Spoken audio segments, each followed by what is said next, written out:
will hereby call to order this regularly scheduled meeting of the Sunderland Selectboard and Finance Committee. The time is 6:32 p.m. Would you like to call your board to order also? This is the Monday meeting of February 20. What day is it? February 9th, thank you, of the Sunderland Finance Committee. It does feel like February something. It does feel like, yeah. You're not wrong. January 45th. Exactly. Alrighty, thank you very much. We're going to skip over approving minutes and go straight to new business. Our first order of new business is going to be to review the library budget. So thank you very much for coming in, and go ahead and let us know what you got. Great, thank you so much for having us. So I'm Catherine, I'm the library director here. Our request this year is fairly similar to past years. The main area where we're requesting an increase is in our library expense line.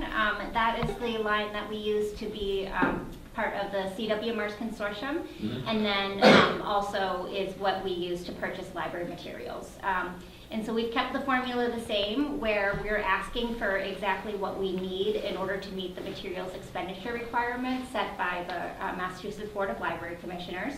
And so the amount that we spend to be part of the CW MERS consortium, that the funds that are needed to make up the materials expenditure requirement, the Friends of Sunderland Public Library generously provide for us. So we're asking for an increase in that, mostly just to make sure that we can meet the materials expenditure requirement. Also, materials are a lot more expensive these days than they used to be. Changing needs make it even more challenging. It's very difficult to get.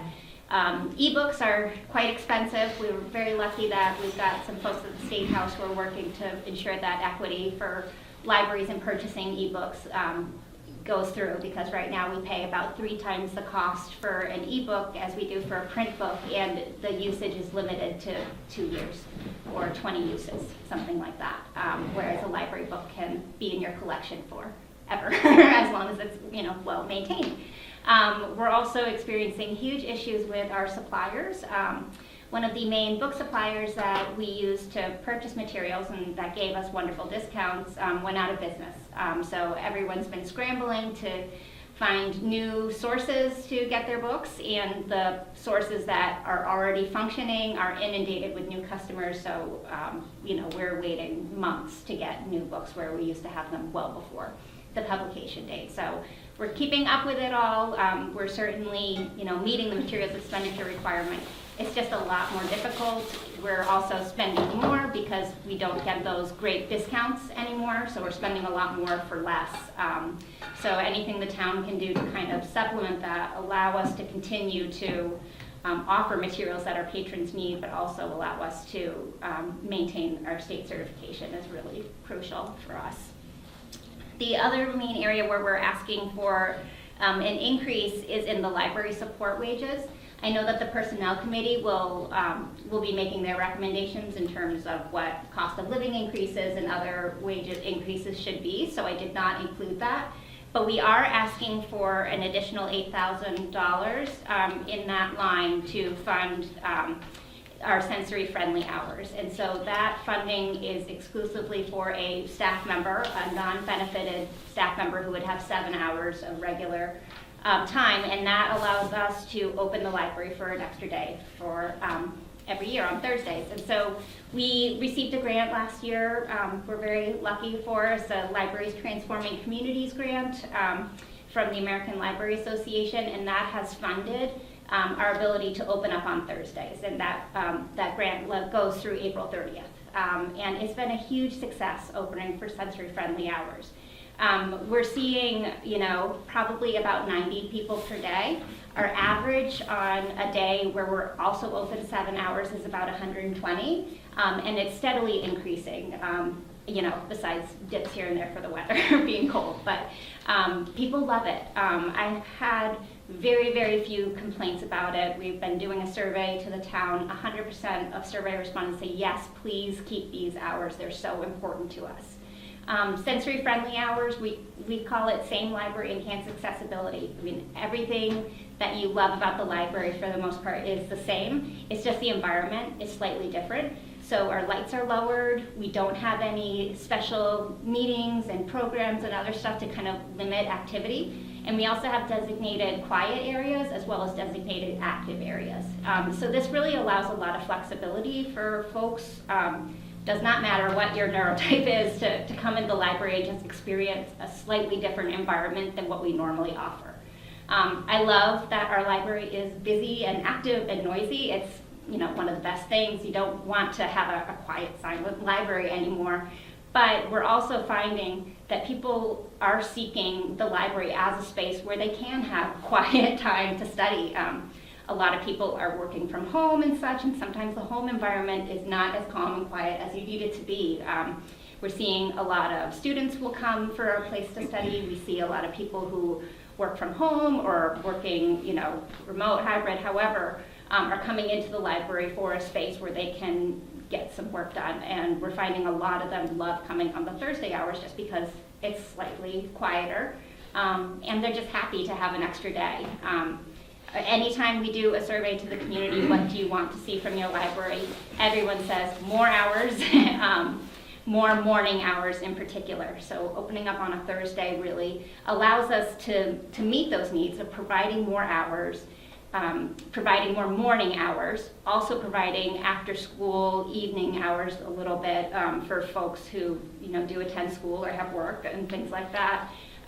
But really, it's just providing that flexibility for folks to be like, okay, I know I can go to the library on this day. It's going to be calmer. I'm going to be able to sit down and focus. Or I'm going to be able to go to the library on Thursday. I'm not going to have to worry about staff and patrons and other people not necessarily understanding my behaviors and why I may present in a way that is different from what folks expect.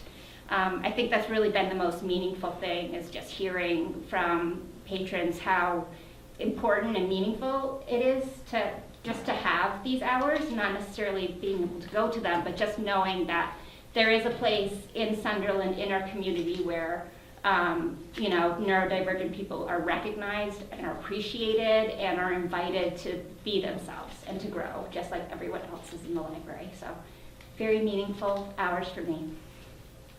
Well, thank you very much, and I hope you remember when you came in and talked to us last year, we committed to doing our best to maintain that once you guys' grant has passed. So I also think it's a wonderful thing. I've gotten feedback myself from families in town who've used the hours.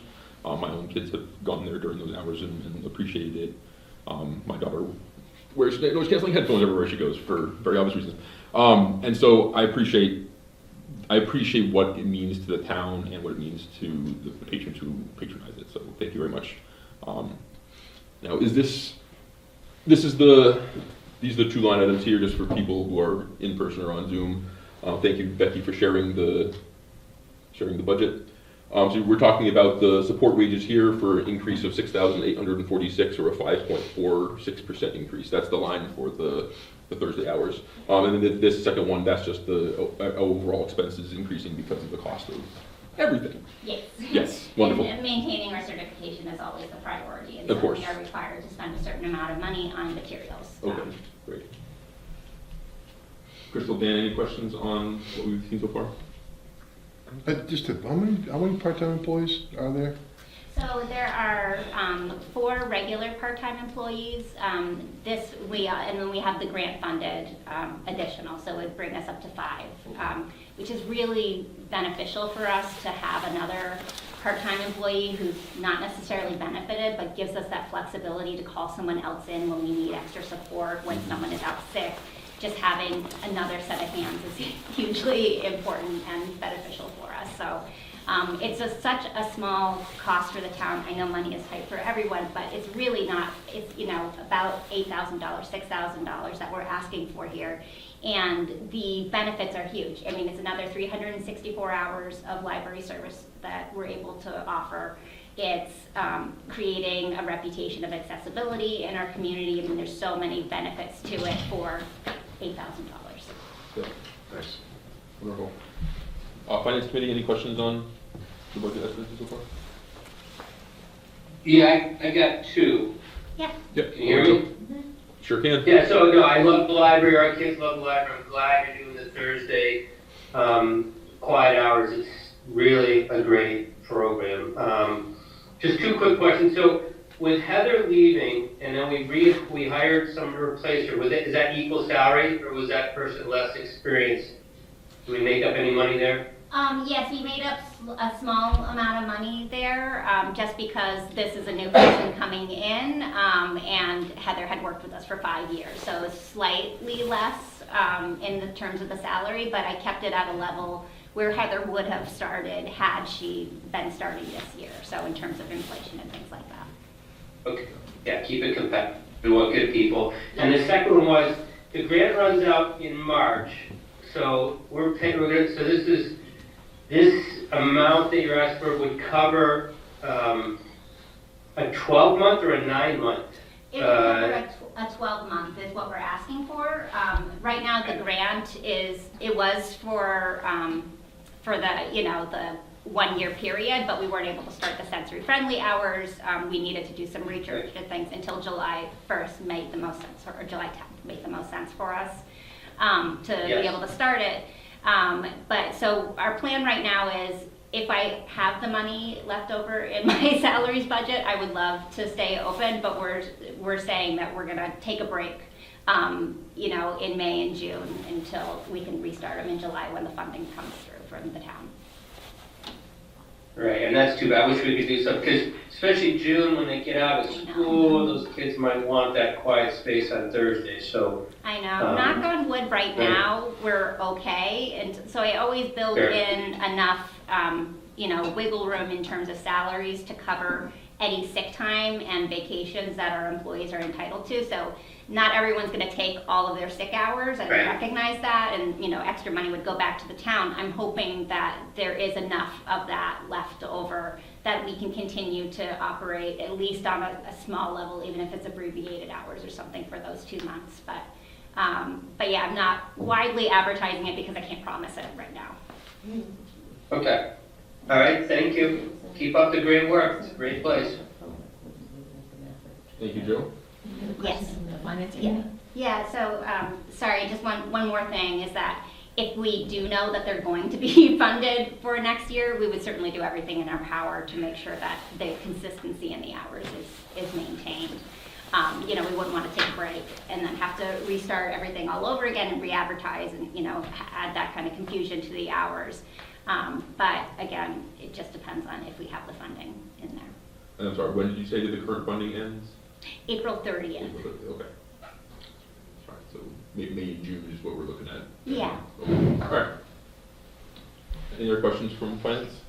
I mean, I would just say, thank you for the presentation of materials, the expanded hours for taking over the grant, for me, will compete with other new things we want to do, right? It's not really level services, but it seems like it has been working.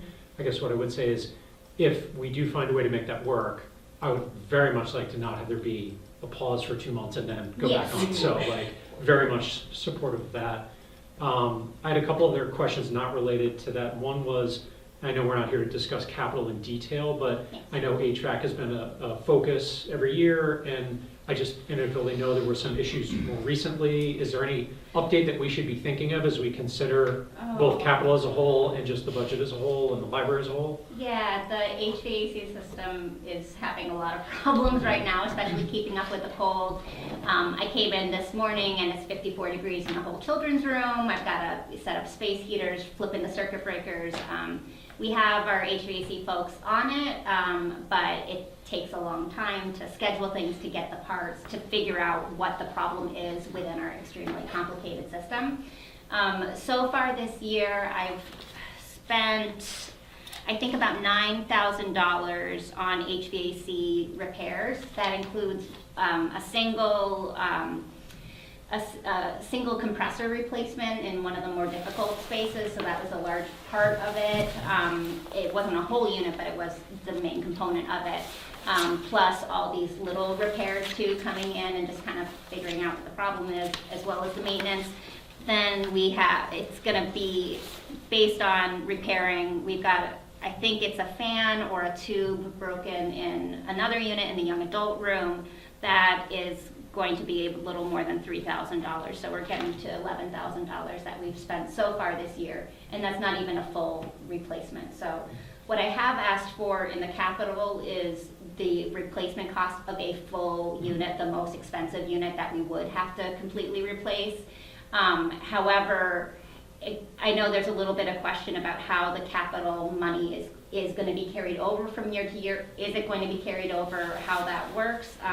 It's really important for the library to have flexibility within the HVAC system, because you have bad years where you're spending $20,000 plus on it, and you have good years where you're spending maybe a couple thousand. So I would really like there to be, ideally $30,000 available for library HVAC at any given time in case we have a horrible emergency. But right now, I know we just went back. We have the, I believe we got $30,000 last year to kind of give us a little bit of wiggle room this year after many years of not being sure what was carried over.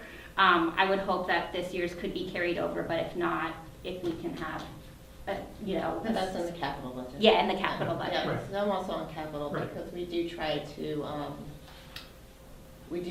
kind of leave it. It's just gonna, what do we have, 16-year handlers?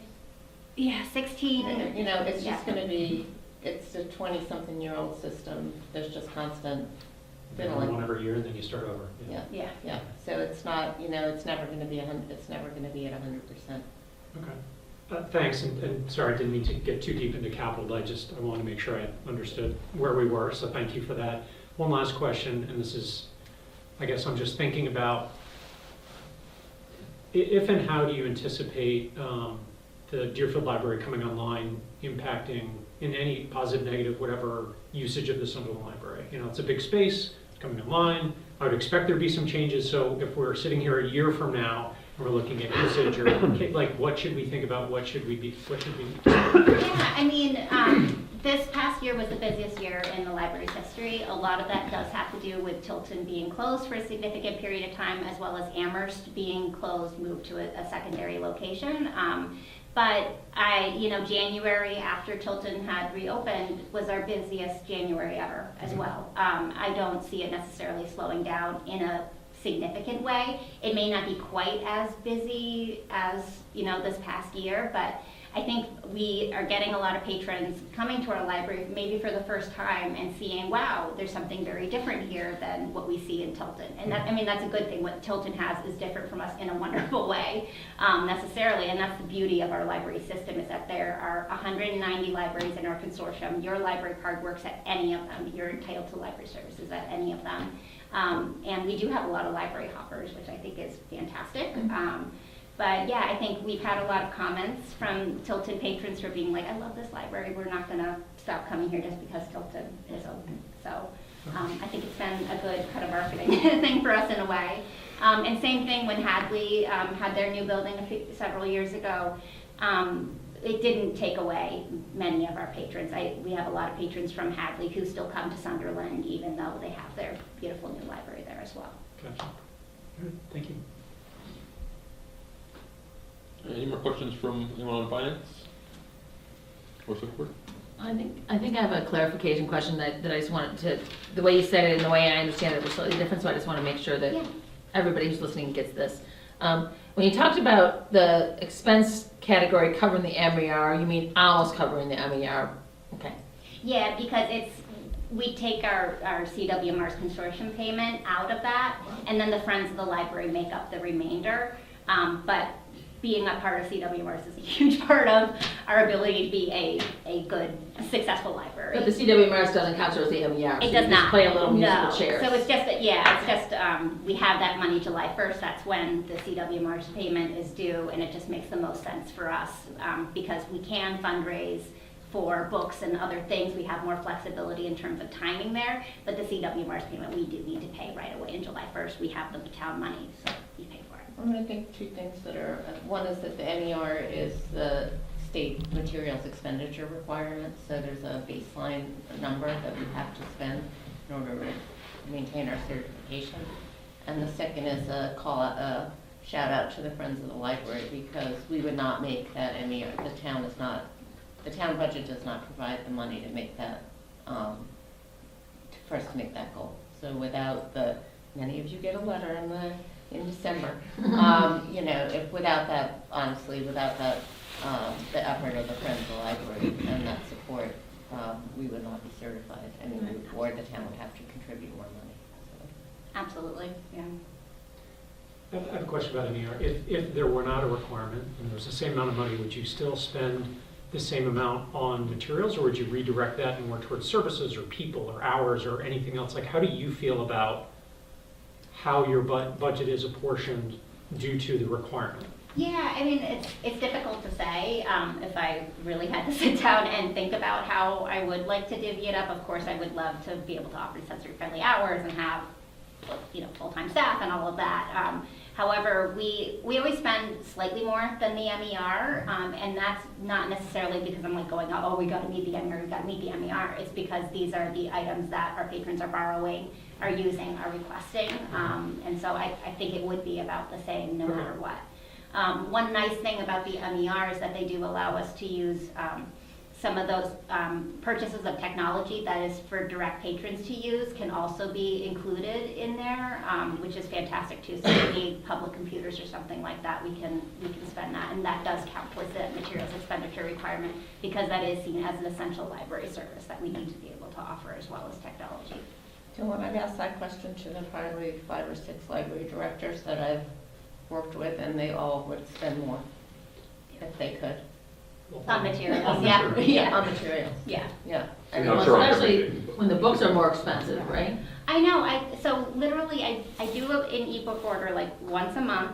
All I do is I go through what items people have on hold, and if there's more than 3, I purchase it, and that's like, and then I still have to take some away because it's like $900, $1,200, and I don't have that kind of money to spend. And it's just what people are requesting to use. So the supply chain thing was for physical books though, not ebooks? No, it's physical Or it's books, both. DVDs, audiobooks, everything. So it's everything. Everything physical, yeah. we should go into focus. A lot of people are. And maybe we need to go back to books on tape because then they can't limit how often you use them, right? Yeah, well, that's And the then we can benefit explain of to everyone checking what out an tape actual is. book and a, Yeah, then you have to know, you have to know what a tape is. Yeah. yeah. Or you have to have a CD player, but people don't have Or one, they don't know. Well, that I know. too, but like, yeah. I know. Anyway. Good question. Yep. I don't have a question, but I'd just like to add a little bit on to what Catherine said in her very thorough presentation. As the person who's staffed the sensory-friendly hours on Thursday, I just want to give you a little picture of what it's like when people walk into the library and experience this different type of environment. We have a big sign by the front entrance explaining exactly what sensory-friendly hours mean, but people tend to walk right by it. They don't read it, they don't see it. They walk into the building and they say, "Are you open? Are you having a power outage or something?" And then we explain to them, no, this is sensory-friendly hours. We're trying to make the library more welcoming to all sorts of people, neurodivergent people, people who have sensitivities to light or noise or whatever. And we want to make this space accessible to everybody. And when they hear that, a big smile, a big grin comes on their faces, and they say, "That's just wonderful." And that's not because they themselves have these needs, but they just like the idea of the library offering that experience. And that has been almost universal in the reception that we've gotten during Thursday hours. Thank you for that feedback. I mean, and I fully believe that when we make spaces accessible to people with disabilities, we make them more accessible to everybody, and we just improve life for everybody in ways that we may not even realize for an extended period of time. So it's a wonderful thing, and I'm fully in support of having those hours available. Any last comments before we move on? I just wanted to just double down on this. This will change because it doesn't have the personnel committee recommended increases. in it. Exactly, yeah. Which is typical. Right, that's what we asked for. So I just Yeah, wanted to, Yeah, that was at your request. yep. So hopefully you'll have a raise. We'll see. And also just for for clarification, the request this year to the capital is for $37,000 for the ongoing maintenance of the. No, the capital request for the HVAC is 18,500, and that is for the cost of one unit. Last year, it was, I think that about 35,000 was what we Okay, received because we didn't have any funds carry over from previous years. Gotcha. So the 80 and 50 gets you up to that 30,000 level. Exactly, that you're trying to hit. that's where we want to be in case of a horribly rainy And day. we are meeting on Thursday to discuss the capital budget, so we will Great. have more to you after then. Okay, perfect. Thank you for that clarification. All right, Becky, anything from you while we are on library?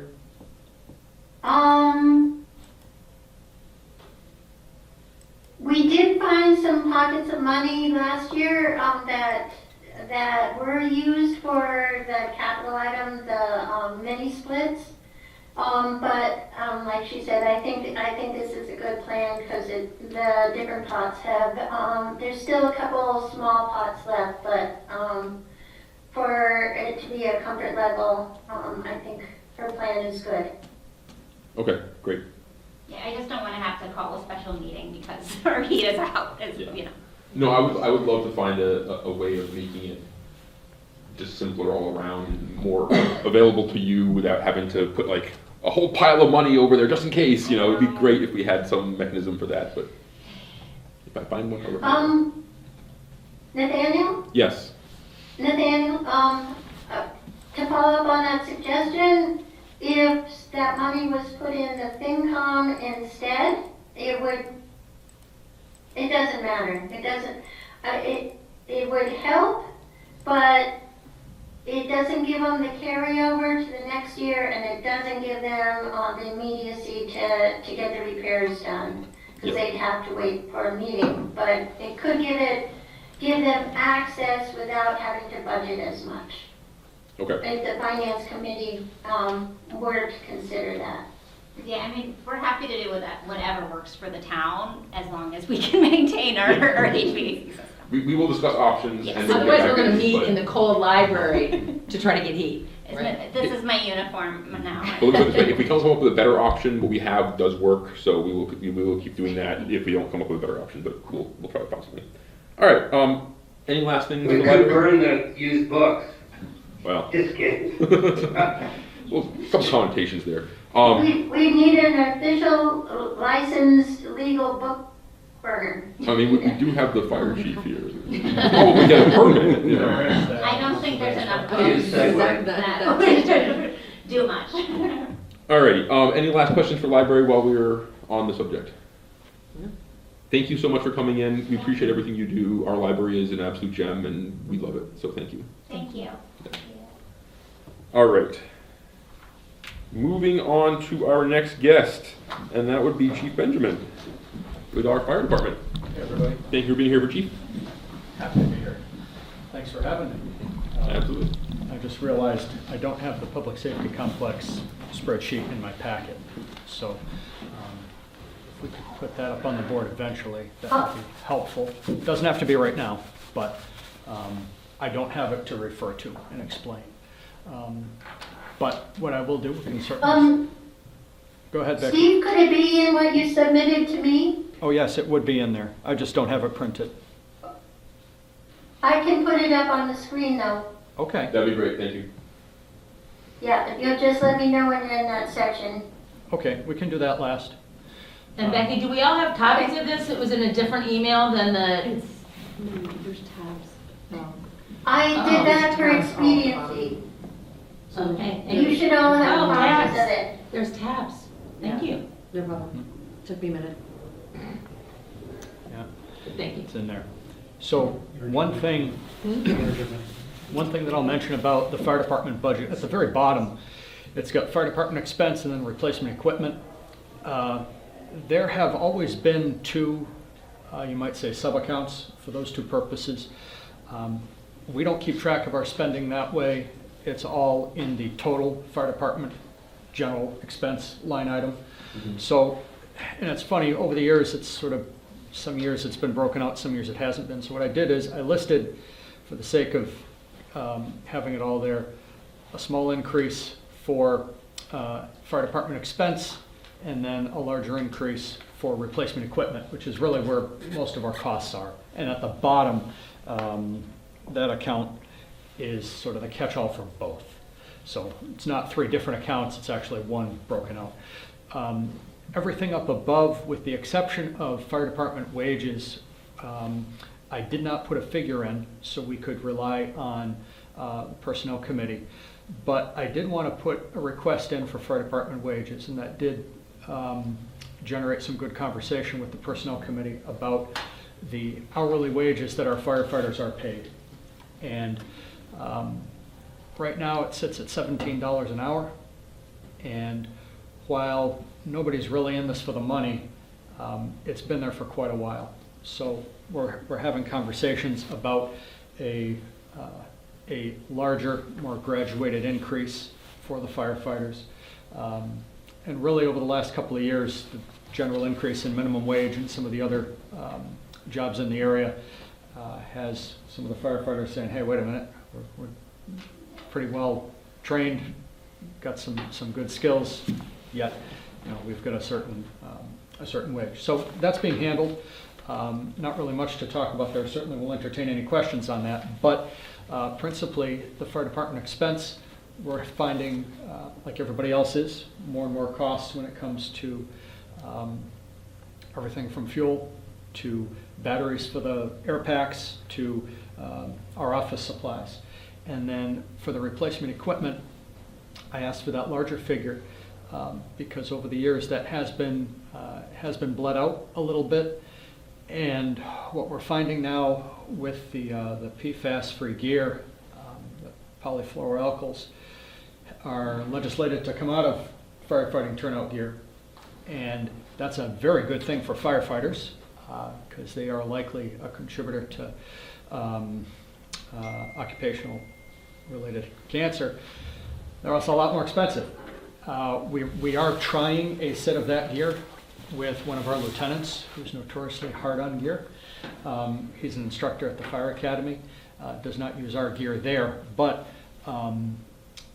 he's finding that it is acceptable. So talking with Deputy Zioli and my officers now about switching all of our gear over to PFAS-free gear. It's about another $1,500 a set of gear with boots, helmets, full ends, about $4,000. So we're looking at about $5,500 in last year's money. I haven't gotten a quote yet for 26. And that combined with just about everything else has gone up. I went and bought bar and chain oil and 2-cycle oil for our small engines. It was over $100. Could just carry that out with two hands from the dealer. So I've put those requests up there, and I guess we could go spreadsheet by spreadsheet. If there's any questions on this particular one, happy to entertain them now. A quick question, the equipment line, one is increasing by the 5,000. The replacement line, Yes. that looks like that's been 21,000 for the last couple of years. Do you know if it's been 21,000 for a bunch of years, or did it change a couple of years ago? It changed, I should know this, I should have the paper with me. It changed about 3 years ago. Okay. It was reduced. It was close to 30 Okay. for a handful of years. And then That was my recollection, is that we had come down on that line item. Yes. So I just wanted that to be part of the context when we're talking about it, because this isn't so much an increase as it is rebalancing. You might say that, Nathaniel, and what happened was certainly things have to balance, and we used capital for turnout gear for a year. Mm-hmm. And Right. that, we're trying to recover that position again. Okay.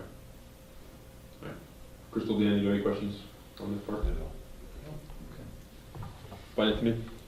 Is there a time when you need to have this new PFAS gear, or is it as you need new gear that you just have to have this new kind? It's going to be, like all laws, there's a little bit of wiggle room. But within 3 years, we're going to have PFAS-free gear. I want to switch over now. Yeah, I wouldn't be buying anything. And where do you want to go, Steve? We're gonna move to PFAS-free turnout gear.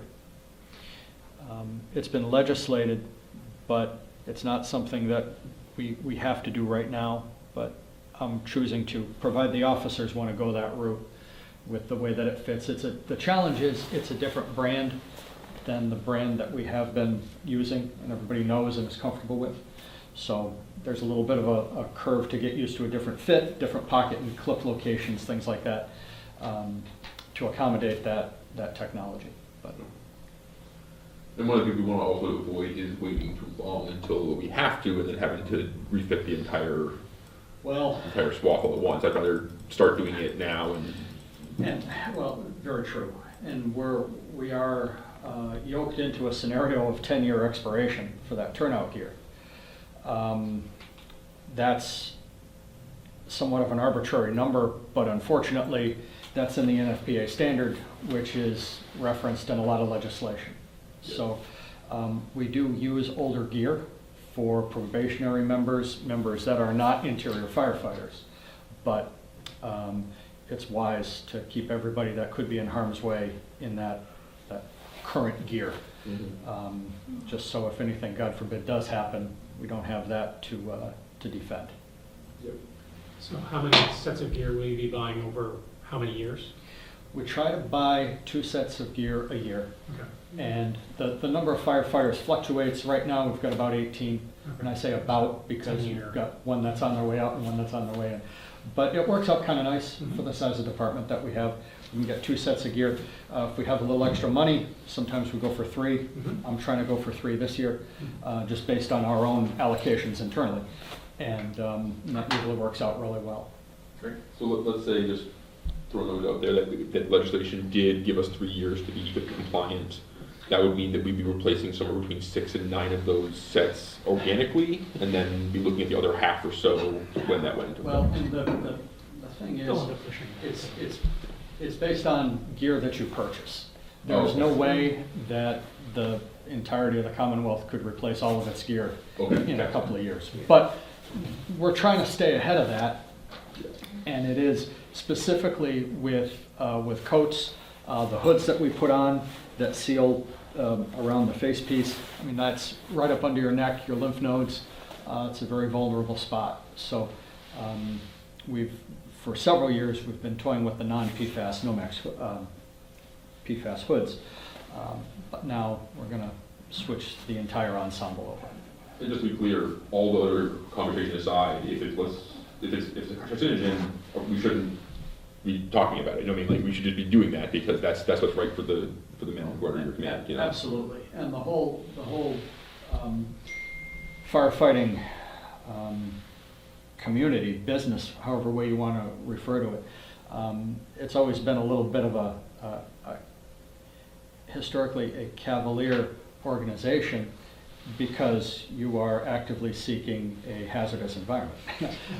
But what has sort been of counterintuitive to run into a it's building on fire. for better or for worse. Yeah. But what's happened is when we got our new fire truck several years back, right when COVID broke out, we made the decision that's going to be a clean cab truck, meaning if we go to a structure fire, everybody strips out of their turnout gear, strips out of their street clothes, puts on spare clothes, sweatpants, scrubs that we have on the truck.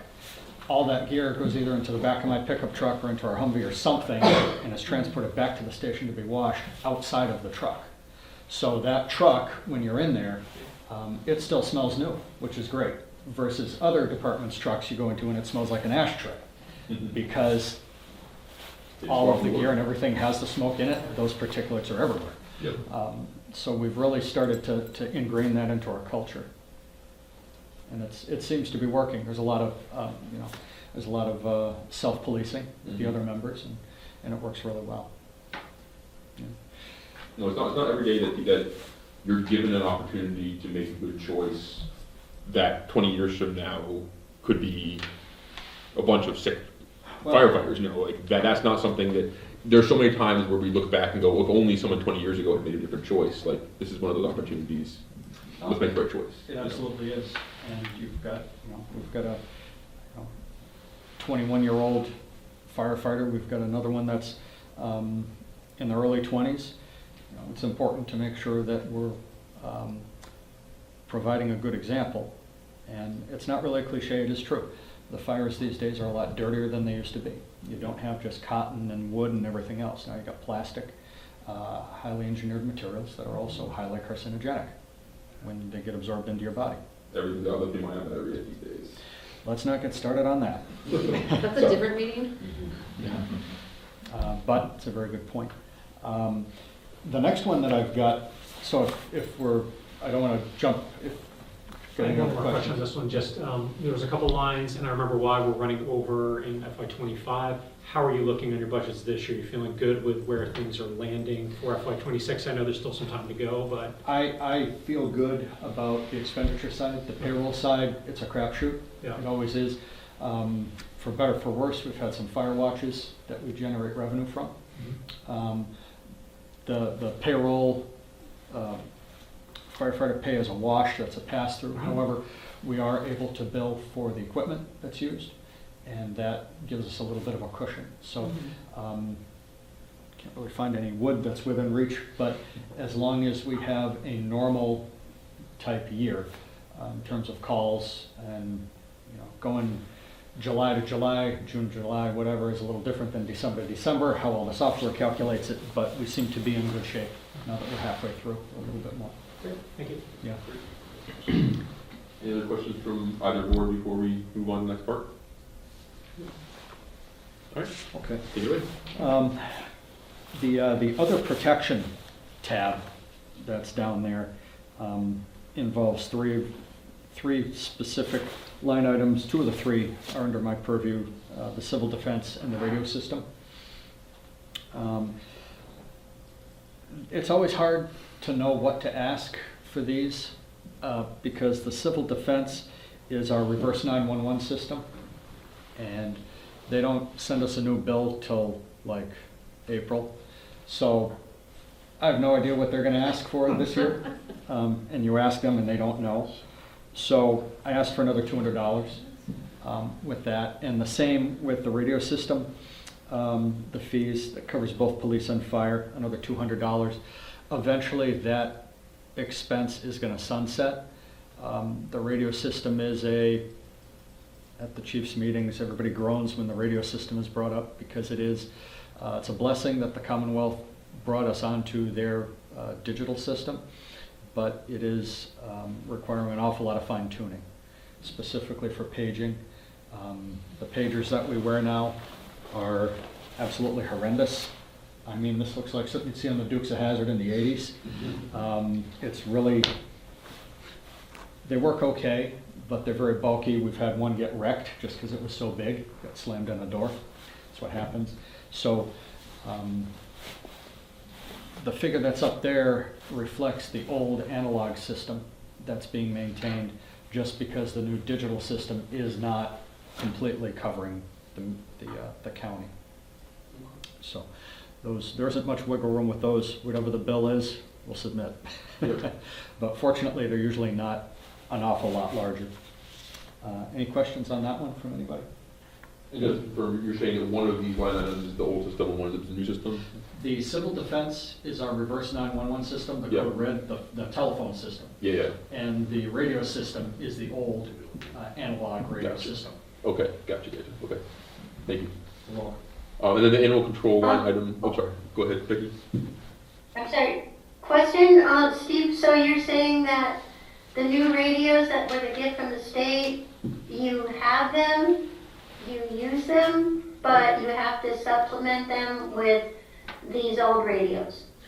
That's exactly right. The new radios have the ability to function between digital and analog, the two different, let's just say, operating systems for the radios. Yeah? The new system is the digital, but it's not reaching every place in the county. So we have to toggle between digital and analog to get full coverage. For instance, at the Route 116 flats, really since they were built, we've never had digital radio coverage. So whenever we go over the bridge by the Hubbard Well in Plumtree Road, we're going to switch over to analog so we can talk to people at that. So that, as the Commonwealth plugs all the holes in the digital system, we should eventually be able to get rid of that analog system. But it's a very slow process.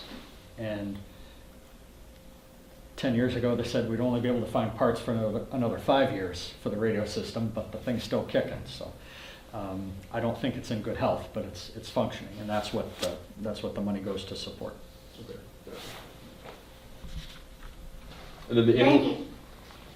sorry, and then the animal control line item, that's the, what we used to have an animal control officer for, and is now gonna be handled by the Franklin Sheriff's Department. Okay. Correct. And this number here is the number for them for this coming year? Beats me. No, this is what Not was my in the number. budget. Yeah, Gotcha. I'll take the money though, if it's available. Fair enough. All right. Okay. Any other questions from Finance Committee? Dan, Crystal, Lynn? All right. Okay. I think we're good. Town Park, this one will go quick. Not asking for any changes for the town park. The funds that we're able to bring in, we more or less put back into either maintenance at the park that's over and above what's budgeted, or the Firemen's Association collects it, and we are, before I end, I've got one thing to bring up with you about perhaps future capital, but the Firemen's Association does get a little bit of money every year from the proceeds of renting the town park and maintaining it, that we're getting prepared to make a proposal for a purchase, not this year, but perhaps next year, and ask for a little bit of help from the town. But all that money it's accumulating. It's accumulating. So, anything on the town park? Okay. All right. And Becky, could you kindly bring up the public safety complex tab? I think it's, just give me a second. It's the PSC. Yep. PSC. It's under town buildings, and then. Yeah. Huh. Can you scroll up? That looks like the list is longer than just what's there. Yeah. That's a good idea. There we go, town Buildings PSC. PCS. There you go. Perfect. PSC.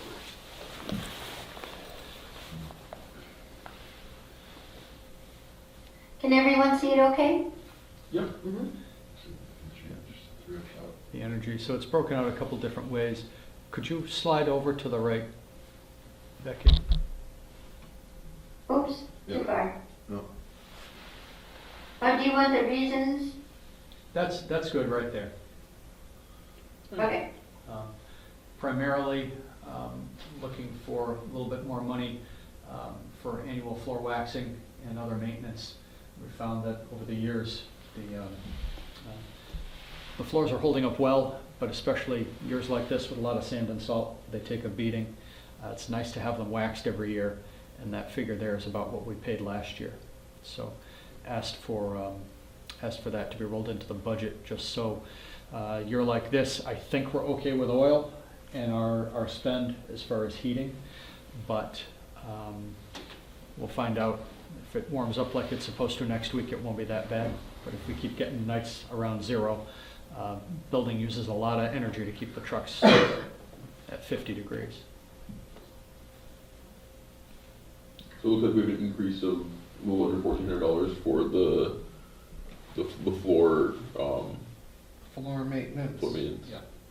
And that's the only increase you're looking at there? Total spend. I asked for a little bit more money up top just for general, I want to say energy. Could you slide back to the left, Becky? No, the first one's operation, the second one's energy. Operations and energy, all right. Yeah. The operations. So that's, okay, that's why there's a total there as well. So similar as our fire department budget. Yeah. Yeah, just that, whatever that is, 1,300, 1,400 that was asked, is just for the floor waxing. All the other operational expenses I anticipate to be flat for next year. Okay, great. So, can you just clarify, so if I look at this, so using the total row, so FY24 budget was 33,000, FY25 budget was 34,000, 26 was 28.9, and now we're back to 32.8. Okay. For FY25, it says 33,275 total spend for FY25 over on the notes column. Mm. But then looking at the FY25 expended, it says 25,555, at least on the one I'm. Becky, could you articulate, is there a I think there's update something needed missing there? in that 25. The 33 would make more sense given the I'm budget. sorry, what? For FY25, on the total public safety complex expense, the budget was 34,000, just trying to verify what the expended was, if it was the 25,555 in there, or over in cell L9, where it says 33,275 was the spend.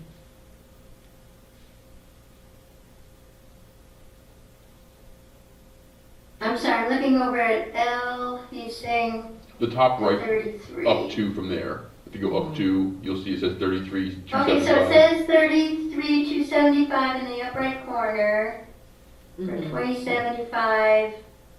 Yeah, so that note would have been written during the budget, and I would have put, we put in the 25,000. Yeah, the 25,000 seems That's more weird. accurate given what time of year, where we are in the time of year. As far as the, yeah, Right. as far as the I spend. wouldn't see you having spent the whole budget at this point in the year. So We're in what they're, 26. right, but what they're Right. saying is We're in that for, 26, that 25 when, Maybe it got left over though. Oh, right. It wasn't approved, You're right. Yeah. I do that all the time. no? Point So your- why can't it all just be calendar year? Yeah. Alright. No, that makes sense, okay. This is 33,270. Alright. Any other questions from finance? Well, I guess if it was 33,275 in 25, then what are we not doing in 26 that we have a budget of 29,000 and we're going to meet it? Just less floor stripping? Like, I'm just trying to understand like what got moved around. Yeah, and again, I apologize, I don't have that one sheet that's got, I added another column on mine over to the right to explain. I could check into that over Was the that weekend. the year that the exhaust stuff, We did that through a grant, all of it though was the word grants? yeah. Now, there is also, ARPA took care of a lot of it. yeah, there's also spend that could be included in that for just general HVAC. Because there was the project, but we've also had, we still have a handful of smaller projects to do. I think we may still have a little bit of money left in some of the accounts there. Okay. PSC, HVAC, a lot of acronyms. Yes, yeah, I think you're accounts. right. And Chief Eric and I arm wrestle over how we're gonna spend that money. Sounds like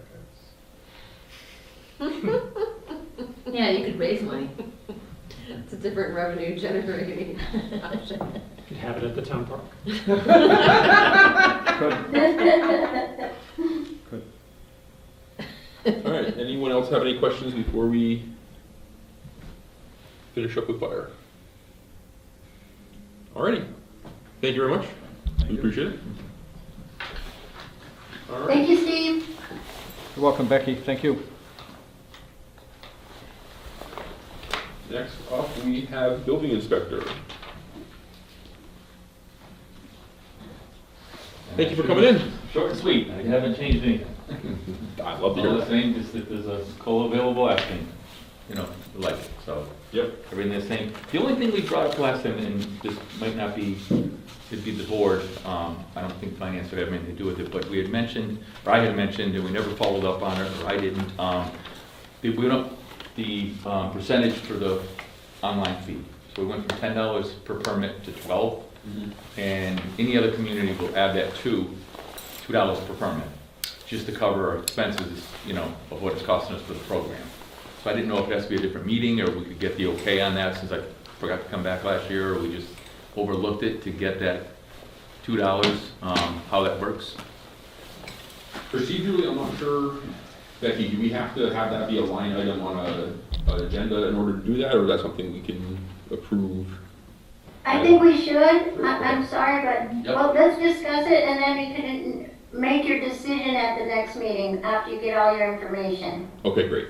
So yeah, we'll put that as a line item for a future meeting. Sounds good. So it's all permits though, not just building, it would be wiring and plumbing and Gas and. every building. permit Yes, would go up $2 to just basically break even on the cost of what that software Of the cost software. us. yes. Okay. How does that compare to other towns? It seems really low. It's the same, just did the same thing in Granby, the same, program, and that's what they did, added the $12. So it's same deal. It's Yep. same deal around. Okay. Yep, Hadley, Southampton, all of them just, break even with that. Okay. It'll make total sense, so we'll make sure we put that on a, Thank you. to discuss it. And we didn't do it for a year, but it's still 12. It's not like it's 13 now. We haven't heard, the bad thing was it went up in the middle of the year, after the budget was all out, and Becky caught her right away and said, what's going on here, why is it, the extra $800 or whatever, so we, guess we should have come sooner with it, but if we could get that on sooner than later, it's not a big deal, but it's, every little bit helps, so. Yeah, no, I mean, it should be budget neutral, so. Yep. Make sure it is. All right, and then, other than that, your COLA aside, your budget is flat from last year? Yes, Perfect. across everything. Okay, well, that's wonderful news on my end. Any questions on that from? Any place you can cut that? It should be lower than zero. We got a wish list. Okay. Any questions, Chief, or otherwise? Wonderful. Well, thank you very much. Thank And you. we'll discuss the increase in the fees and get back to you on that ASAP. Sounds good. Wonderful. Thank you for coming All in. right, thank you. Have yourself a good day. Yeah, I'm gonna hang out just in case anything's just discussed with one of the things on the agenda later, so. Sounds good. All right. Up last for new business is discussing the Roy Bishop contract with the assessors. Or more specifically, Is this still By the finance I don't committee? I don't believe the assessors are there tonight. yeah, What they're requesting is, did you want to complete with the finance committee first? Yeah, and then that's a good call. In my head, it was all part of the same thing, but if you guys would like to adjourn, please do. Before we complete, and sorry I missed the last meeting, is there any 30,000 foot things about the budget cycle this year that you have been thinking about that we should talk about? Any major concerns or positives in any things that Becky's seeing or that you guys are seeing? In so much as the presentations we've had so far, not so much. Right. The school budgets are going to be the big thing. Okay. Those are coming up soon. So before we leave, there's 2 meetings coming up. Well, there will be finance committee, select board, and other groups. So on March 23rd. on March 23rd, February, March 23rd, this group will also be meeting with both the Frontier School Committee and the Tentative. Sunderland School Committee. Tentatively, we still Tentative, need to. they're trying, so that is our regular meeting time, so easy enough for us. The other time that's a regular meeting time for us, where we'll be meeting with the 3 towns to talk about South County, Senior Center and South County, EMS, thank you, EM something, is Monday, March 30th, again, pretty late in our cycle, but still in our cycle. Also one of the regular meeting times that we meet, but we'll meet at Deerfield Okay. at the conference room there, or on Zoom. And we'll revisit that 2 weeks prior Right. in the meeting to make Just sure to we're- announce those 2 things are coming up that are still on our cycle, but kind of odd. Yeah, and we will confirm the 23rd, which is 2 weeks from today. Yep. We'll confirm once we get confirmation that Darius and at least some people from the school committees are So, able to Val, you attend. said March 23rd, You meant you meant February. February. That one's- February, that was that's February. February 23rd. Yeah. And then March 30th is the Yeah. South County. Yeah. Gotcha. So we'll confirm that one via email because we're able to do that via open meeting laws. And then we'll get that posted once we have a confirmation from all parties involved. And we're thinking the same time too? Like- Yeah, yeah. So unless somebody on the school board. they want- Unless Darius and the school committee aren't available at that time, in which case we'll look at another one of our meeting times, probably 2 weeks after that. And we'll figure that out from there. Okay, awesome, Yeah. thank you. And just one other topic from last year was, I have a question too, maybe you can ask it, John. I was just gonna ask about health insurance, because last year that was another, I didn't know if there was any visibility on. I have an answer on health insurance. Great. Alrighty. Go ahead, Becky. We heard from Maya this week, and after the MMA conference where they voted to eliminate their GPLT1, our rate for this year is going to be 8.5. Okay, 8.5% up from last year. yeah. Which is still a Up large from increase. last year, but we were facing threats of 15%. And 18 and 14, I mean, yeah, Oh, 15 was like the good news after the Yeah. even worse news. So Being that's, Yes, single 15 digits was the good news, doesn't so sound like great the news, but it's 8.5. They really managed expectations very well. Very big. Thrilled with it. yeah, it was 100% and then it was 50%. You know, okay, all right. Yeah, the GLP-1 shift is happening in a lot of places. Yes. No, that is a big issue, industry-wide. Okay, thank you. Absolutely. Yep. Any other questions before you all dissolve for the day? All right, motion. Yeah. Oh, Joe has one, sorry. Yep. Hello? Go ahead, Okay, Joe. Hello? Oh, yeah, okay, good, sorry, I lost track. So, just, I put it out last week, and a lot of neighbors are asking me, so I'm asking you all, about the increased taxes based on the reassessment, and it looks like, because we didn't put the override in last year, there's a double override, is that why the increase looks so high? And also, in terms of the budget, are we using the accurate increase with those increases in taxes as our revenue? Are we still using the ones for the increase?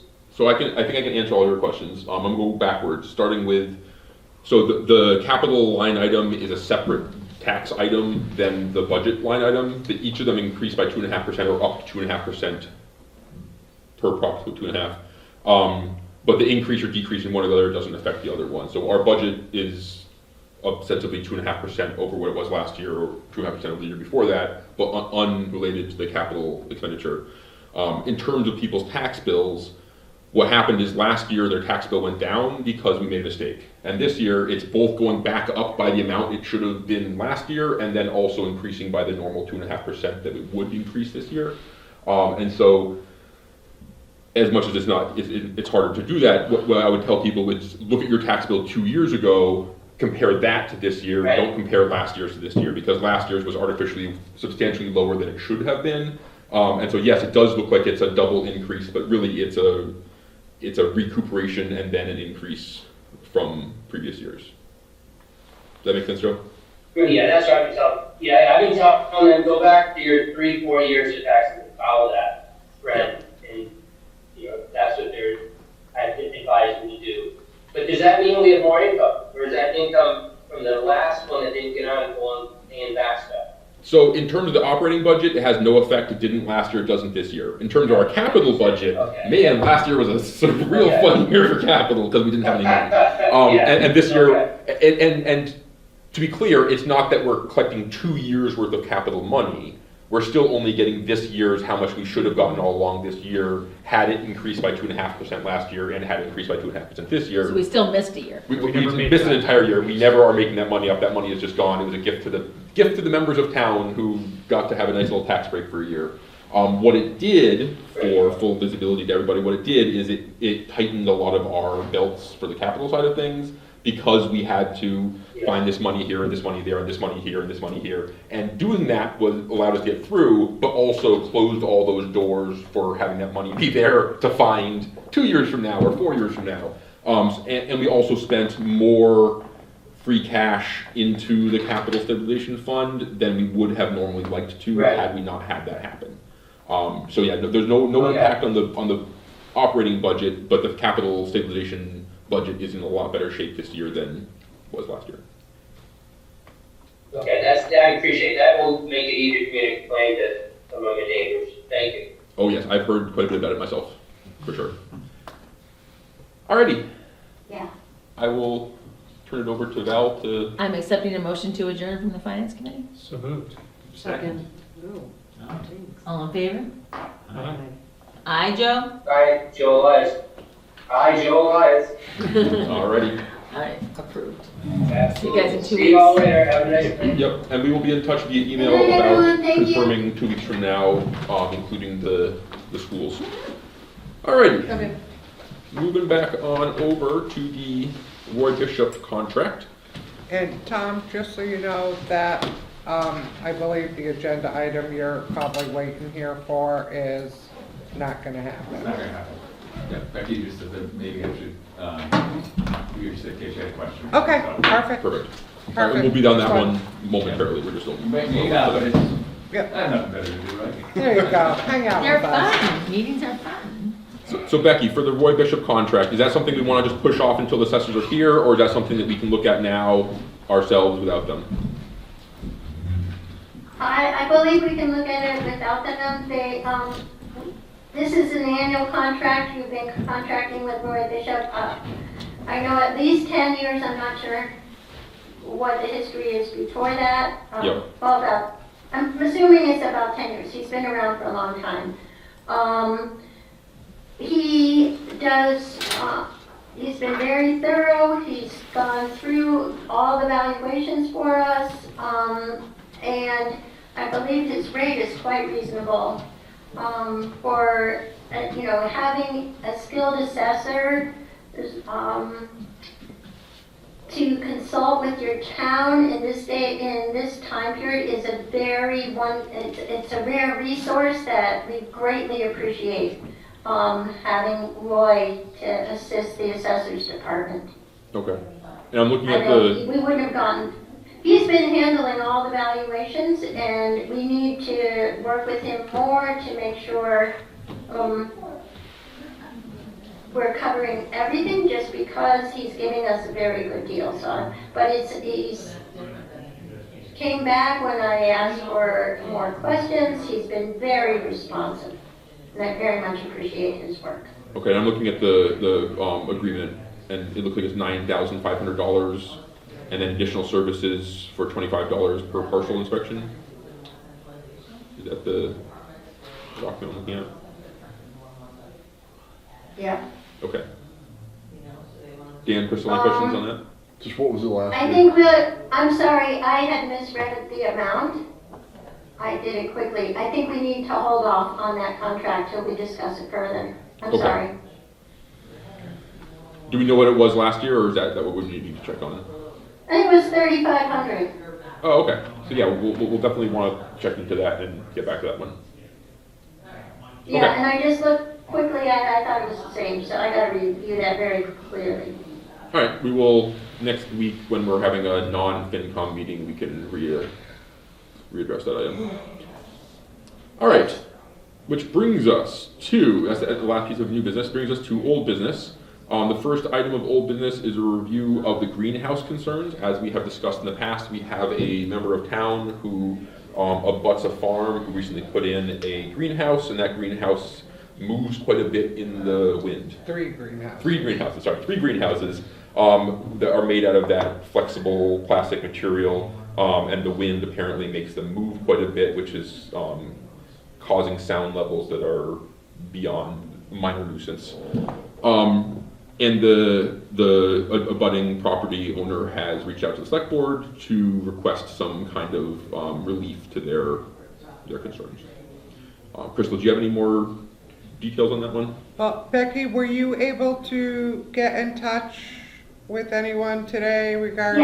Yes. Okay, so why don't you, Yeah, so a suggestion has come up regarding the greenhouses, that it would be beneficial if, I think it was Atlas Farm has called the homeowner and suggested that maybe a mediation would be helpful. And I have it, so the select board representative would be Crystal, and then Tom Quinlan, our building commissioner, and myself. I'm proposing the 3 town officials sit down with these 2 parties and listen and help them come to an agreement that could satisfy the problem that is occurring. So I've checked with town council. There was a concern that we should not get involved, but I think if we make no promises, this group of people has no authority to make promises to engage the town. So we'd just be clear with them at the outset that the rules of the game are, we're here to listen, support, and help you find a solution. We are not here in an official capacity with authority, but we are very much interested in helping you resolve this issue. And if the select board is agreeable to that approach,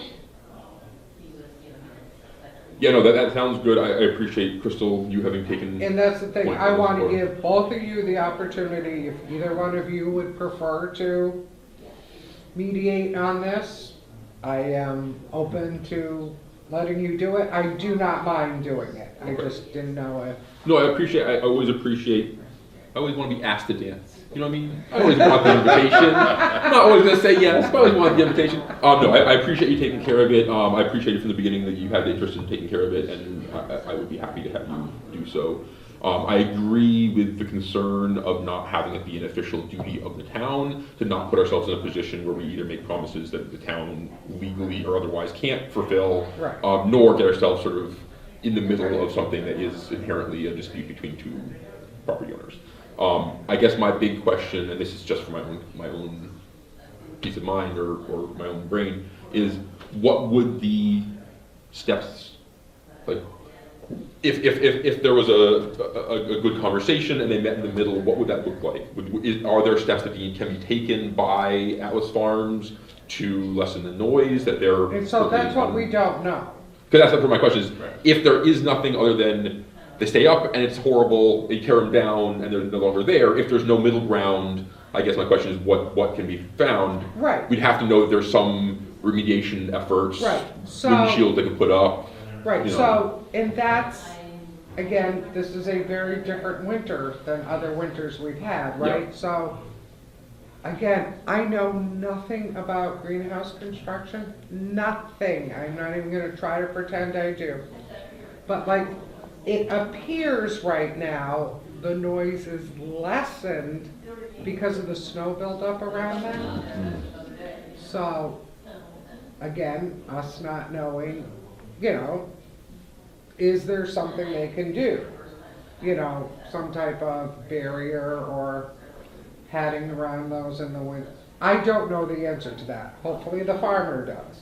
Yep. And if he doesn't know the answer, you know, we're there to just, you know, encourage him to look into it, encourage the homeowner. You know, I mean, we're just there to grease the process and try to be the help person make- who takes the deep breath and go, you know, because Yep. No, and I'm sure that both sides are passionate about the situation. It's livelihood versus, you know, being able to utilize one's home and, Right. you know, peace of mind in one's home. right. So, yeah, no, I think it makes a lot of sense to have the town, as you said, just be the cool, calm, collected, you know, voice of reason and whatnot. You know, and would like Tom there in case there's any discussions, or, you know, because it's ARPA. I keep saying ARPA. It's APR. APR. So there's different rules for permitting, Mhm. you know, for farmland, things like that. So, you know, we need Tom's input, you know, also, or, you know, to be able to possibly take away and look into something, Mhm. you know, because I cannot tell you anything about a building regulation, nor would I even know who to suggest they go to other than call Tom. So Yeah. instead of You wanna talk to being him. sitting there and saying, call Tom, Tom is willing to, you know, sit down and be part of this too. Obviously, it's gonna be tricky scheduling a time because many of us have day jobs, including the homeowners. Yep. You know, so. Yes. So I deal with it all the time, with chickens, first time with a greenhouse, but fences on property lines, so it, you know, to explain to people, somehow it went to the boss's level. And I'm very appreciative that, you know, you'll be there, but a lot of times I deal with this and it's, you know, I'm the mediator, just trying to cool it off, because otherwise it's gonna get civil and, you know, two neighbors, like I said, a lot of times it's a fence. You know, is it on the property, where's the property line, and I can't determine that, but to get them together and get them to cooperate at the end or get along is what I do deal with, you know, with whatever town it be. So I'm just lucky that you're volunteering to help too at a higher level, and wish you didn't have to get involved because this, usually I try not to get to this point. I'll just let the administrator know in case you hear about it that, you know, we're working on this and it gets taken care of. But, so I think it'll be fine. It'll go well. Wonderful. I appreciate you being willing to do that. You go, Crystal. Wonderful. Dan, do you have any questions on that one? I'm sure it's not the first time it's ever happened in the world, so. Oh, yeah. Hopefully there'll be a solution. Yeah, I think it's the first time in Sunderland with a greenhouse. Yeah. Just- Always something. Yeah. For sure. Well, thank you very much, Crystal, for being willing. Yes. Yep. Appreciate it. Wonderful. And thank you, Tom. Yep, thank you. Alrighty. We're going over the budget. Absolutely. Thank you Have for a good making it time. easy for us. We really Thank you, appreciate that. Have a great one. All right, next up for old business, select board updates. I don't have anything this week. Crystal, do you have anything? So we had South County EMS, obviously, I think we're not doing this until the end of March, so it's still just working on the budget in process. I know last time I said, as far as I knew, the new ambulance was here, but it definitely is here. It's still in the process of, you know, all the paperwork to actually get it on the road, but it's moving along. Did I forget the name of them, but the power lift systems that we needed, did those come in also, or? So that I do not know. The update was that, you know, it's in the process of getting fully equipped to be ready for Okay. inspection. So essentially that would be part of the That striker would be, system, whatever they're called. Yeah, okay, of great. the equipment. I did not ask specifically on the. No, I was just curious. That's fine, yeah. Okay. Anything else, Crystal? Updates? No. Good. Wonderful. We met personnel committee tonight too, but there was just, you know, discussions on, we're not sure what to start recommending for COLA, so. Of course not. You have to figure it out. That's the fun of it. Yeah. All right. Dan, anything for us today? Just a reminder of the community forums for the South County Senior Center. Yep. Tomorrow, 1:30 at the Sunderland Public Library, and next Wednesday, the 18th, at 1 p.m. at the Whately Town Hall. Wonderful. Looking forward to those. Thank you very much again. All right. Becky, town administrator updates. What do you got for us? I'm gonna just leave you with one. I am very excited. I will be seeing you all in person at our next meeting. And I just want to confirm with you that due to the holiday next Monday, we will be meeting on the 17th instead of Monday the 16th. We will be meeting on Tuesday. Yep. Is that all right for everyone? That was my understanding also. Crystal, Dan, you guys are good with that? Yeah. Alrighty. Indeed, we will see you on Tuesday Excellent. the 17th. And we're excited about having you back. That's going to be wonderful to see you. Thank you so much. And you guys are all looking good on Zoom. Wonderful. All right. In that case, at this time, there's no one waiting in Zoom or in person for public comment. We don't have any correspondence today, no executive session, so I would entertain a motion to adjourn. Motion to adjourn. Second. All right, we have a motion made and seconded to adjourn. All those in favor? Aye. Aye. 3-0. The time is 7:50. Thank you all. We will see you next Tuesday.